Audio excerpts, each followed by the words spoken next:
Hai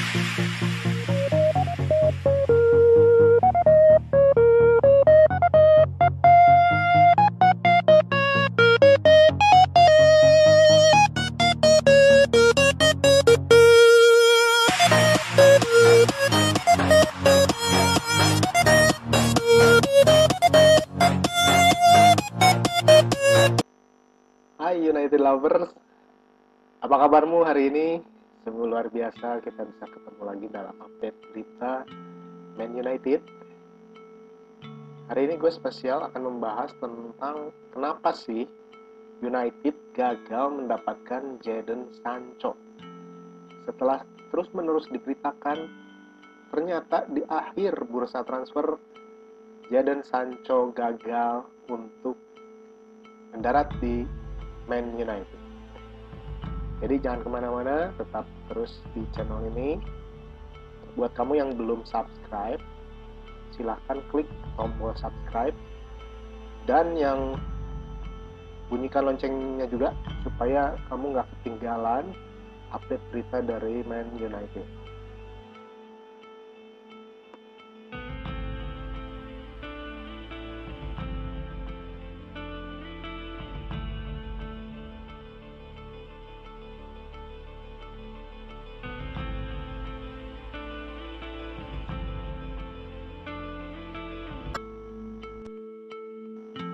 Guys, hari ini gue mau membahas tentang bagaimana kebenaran dari transfer Jadon Sancho.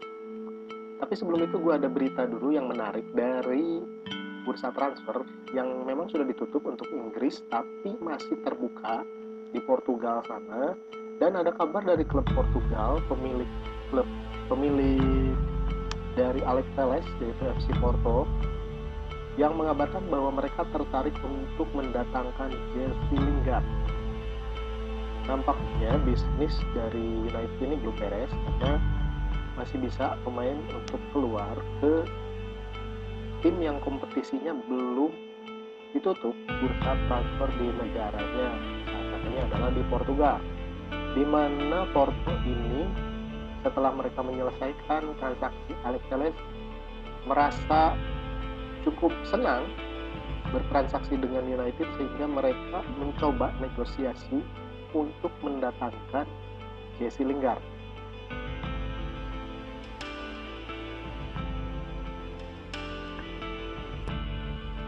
Jesse Lingard mungkin akan segera dipinjamkan ke FC Porto dengan Ole yang jarang memainkannya dan kedatangan beberapa pemain baru. Sepertinya Lingard akan sulit mendapatkan tempat atau menit bermain di tim intinya Ole. Jadi merupakan suatu yang menguntungkan jika Lingard akhirnya bisa pindah ke Porto.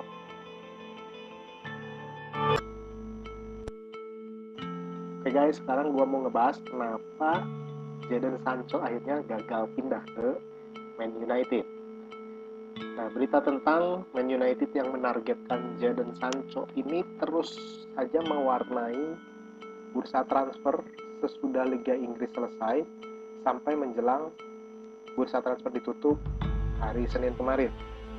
Man United menghabiskan seluruh musim panas mengincar kepindahan pemain sayap Borussia Dortmund.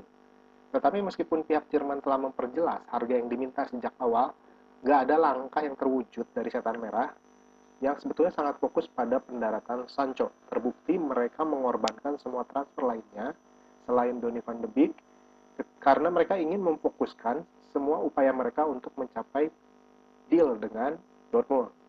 Nah, upaya United ini menurut gua tidak cukup baik dan salah kaprah. Berikut gua rangkum kesalahan boardnya United yang dipimpin oleh Ed Woodward dalam menangani kasus Sancho. Yang pertama, sejak lolos setelah pertandingan melawan Leicester di musim lalu, segenap media memberitakan bahwa Sancho adalah United target number one di bursa transfer. Menurut The Athletic bahkan, manajer Ole sendiri yang terus mendesak Ed untuk terus berusaha mencapai kesepakatan dengan Borussia Dortmund. Bahkan sebelum jendela transfer dibuka, United telah melakukan kontak dengan Dortmund dan diberitahu bahwa ia akan menelan biaya 108 juta pound sterling. Lalu yang kedua, perkembangan berikutnya adalah Sancho juga tertarik main di United. Kebersamaan Rashford dan Sancho di timnas membuat Rasi dan Sancho menjadi dekat. Rasi pun mengajak Sancho untuk bermain di United. Sancho pun menanyakan suasana dan ambisi United di Eropa. Ia kemudian menyatakan tertarik bermain di United dan ingin pindah dari Dortmund. Ini yang membuat board United kalem-kalem saja. Ini kesalahan yang pertama. Mereka kalem-kalem saja. Yang ketiga, United bertemu dengan agen dari si pemain dan Sancho-nya sendiri. Nah, saat pertemuan itu United lalu menanyakan kesediaan Sancho kepada pihak Dortmund dan kemudian berusaha menjajaki kesepakatan personal dengan agen dan sang pemain. Akhirnya, United dan Sancho mencapai kesepakatan personal. Tapi pihak agen itu belum setuju dengan kesepakatan yang ditawarkan oleh pihak United. Akhirnya kemudian beberapa waktu berjalan, Dortmund merilis pernyataan resminya. Dortmund yang telah diberitahu oleh Sancho bahwa ia ingin pindah, merestui dan memberi bandrol 108 juta pounds tunai. Artinya Dortmund ingin dibayar tunai 108 juta pounds untuk United merekrut Sancho. Borussia Dortmund merasa nilai Jadon Sancho ini sama dengan saat mereka menjual Ousmane Dembele ke Barcelona atau Lewandowski ke Munchen. Lalu Dortmund memberi United tenggat waktu hingga 10 Agustus untuk meminang Sancho. Jika lewat dari tanggal tersebut, Dortmund menegaskan takkan menjualnya kepada United. Sementara itu United masih belum membereskan kesepakatan dengan agen Sancho dan boardnya masih tenang-tenang saja. Yang kelima, board United tenang-tenang saja ketika batas waktu dari Dortmund mendekat. Nah, menjelang 10 Agustus itu, mereka berpikir bisa mendapatkan Sancho dengan strategi dan logika aneh.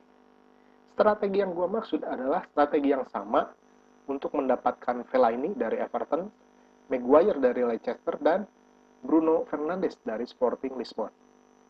Strategi aneh ini di mana mereka menunggu sampai akhir bursa transfer dengan melirik juga banyak alternatif demi menekan Dortmund. Padahal strategi gablak mereka ini, gue sebut strategi gablak, karena merugikan United. Kita ingat bahwa Fellaini adalah pembelian panik bayi. Pembelian karena mereka gagal mendapatkan target-target nomor satu mereka, target-target utama mereka. Sementara pembelian Maguire dan Fernandes nyaris gagal. Kita ingat mereka berhasil bergabung di detik-detik terakhir bursa transfer. Mereka didapatkan dengan strategi gablak ini. United tetap harus bayar mahal demi mereka berdua. Nah, kegablakan ini tidak berlaku saat menghadapi Borussia Dortmund. Dortmund jelas klub yang berpengalaman. Mereka berkali-kali menjual pemainnya dengan harga selangit. Jika MU mau main-main, jangan kira mereka akan meladeni. Dortmund bukan Leicester atau Sporting yang butuh banget duit gede. Mereka itu juara dalam nego pemain. Ingat kasusnya Jude Bellingham, Erling Haaland, atau yang sebelumnya Marco Reus yang bisa mereka dapatkan dengan mudah. Di sini kesalahan dari board United. Lalu terakhir, kegablakan ini terus berlanjut. Alih-alih negosiasi dengan benar, United tetap berasumsi bahwa setelah 10 Agustus mereka bisa menemukan kompromi dan menjelaskan kepada sumber mereka bahwa mereka yakin mereka bisa mendatangkan Sancho. Lalu 10 Agustus berlalu dan Dortmund tegas menyatakan Sancho akan tetap bersama mereka. Pihak Jerman ini menolak untuk dihubungi oleh United, menolak negosiasi dari United, dan mereka bingung tentang bagaimana United mendapatkan gagasan bahwa Sancho akan berkurang harganya. Mengingat itu adalah syarat mutlak dari Borussia Dortmund. Dan akhirnya Dortmund pun menjadi frustasi dengan tekad United untuk tetap meminang Sancho dengan harga seenak udelnya. Nah, ketika Dortmund mengkonfirmasi pada 10 Agustus bahwa United telah gagal melalui media, mereka langsung menegaskan bahwa Sancho tidak pergi dan akan tetap bersama Borussia Dortmund. United pun bertanya apa sentimen itu benar, apakah berita itu betul, dan mereka tercengang sewaktu mengetahui bahwa itu benar adanya. Pihak Dortmund pun menutup pintu untuk kelanjutan negosiasi Jadon Sancho. Ini sebenarnya sudah game over. Sudah tidak ada lagi deal-dealan antara United dengan Dortmund. Bahkan Sancho sendiri sudah mengatakan kepada rekan-rekan di Dortmund dan koleganya di United bahwa kesepakatan tidak tercapai. Mungkin itu sebabnya mengapa pemain-pemain MU ini di awal musim kurang greget, kurang bertenaga. Mungkin mereka sudah tahu bahwa Sancho itu nggak jadi datang karena kegablakan dari boardnya. Itu sama saja berarti harapan mereka sudah lepas, separuh nyawa mereka terbang. Padahal mereka sudah memimpikan tim yang menakutkan dengan adanya Sancho. Dan sejak itu board United memutuskan tidak akan mengajukan bid lagi karena malu. Jika ada pun itu bukan pengajuan resmi, bid resmi, dan board sudah tahu bahwa bid sesuai keinginan Dortmund pun pasti ditolak. Itu kenapa Woodward mengalihkan bidikan kepada Amad Diallo dan Facundo Pellistri di minggu terakhir bursa transfer. Untungnya kedua remaja itu sukses diraih, walaupun dengan harga yang selangit juga. Ciri khas banget dari kegablakan Woodward. Nah guys, itulah analisis gua tentang kegagalan United mendapatkan Sancho. Dan sekarang sebagai akibatnya, justru Liverpool, Madrid, dan Barcelona menjadikan Sancho target number one mereka di bursa transfer Januari. Ini menggelikan sekali karena hal ini terus berulang seperti roda yang berputar. Jadi pesan gue jangan salahkan Ole, ia minta didukung oleh board untuk mendatangkan pemain sesuai kebutuhan tim. Namun yang ia dapat hanyalah pemain-pemain hijau ataupun pemain-pemain yang sebetulnya tidak terlalu dibutuhkan, ya, termasuk Donny van de Beek. Mereka pemain bagus, bukan artinya mereka pemain jelek, tapi tidak terlalu dibutuhkan dan butuh waktu untuk berkembang.